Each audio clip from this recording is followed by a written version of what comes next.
Bonjour, nous sommes les groupes de projet Lapin Automate. Pour commencer, je voudrais savoir si avez-vous déjà pensé à d'autres alternatives aux expériences sur les animaux? Un exemple d'expérience avec les animaux sont présents dans les études vétérinaires. Les étudiants de l'école de vétérinaire utilisent des méthodes d'apprentissage qui injectent différentes substances sur un lapin avec la finalité d'étudier son comportement.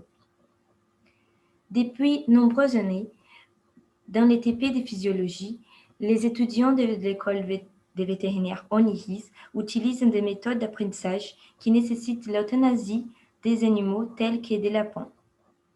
Les attentes sociétales actuelles ont bien évolué et demandent plus de droits et bien-être pour les animaux. En accord avec cela, ONIRIS a déjà arrêté ses pratiques depuis 12 ans, mais cherche un substitut aux animaux utilisés précédemment pour leurs apprentissages.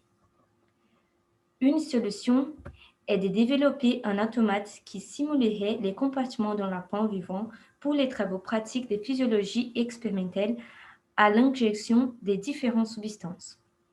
Du coup, le but du projet est de la construction d'un robot qui simule le lapin vivant, qui serait accompagné d'une interface graphique pour montrer les signaux vitaux. Plusieurs groupes d'étudiantes ont déjà travaillé sur ces projets. Une étudiante vétérinaire a également réalisé une thèse en parallèle de ces sujets.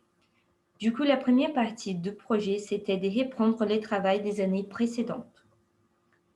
Comme notre projet est composé par 7 élèves, la gestion organisationnelle a été importante pour l'efficacité du projet. On a divisé la totalité du projet en 6 cycles et on a tourné les chefs de chaque cycle pour que tout pouvait avoir une expérience dans la gestion du projet et dans les domaines techniques aussi. On a divisé l'équipe en 4 groupes interdisciplinaires composés par les traitements des données, l'interface graphique, la génération des données et le pilotage Arduino. L'équipe de traitement des données était responsable du traitement des données DTP de physiologie obtenues dans les années précédentes où il faisait des tests sur un animal vivant.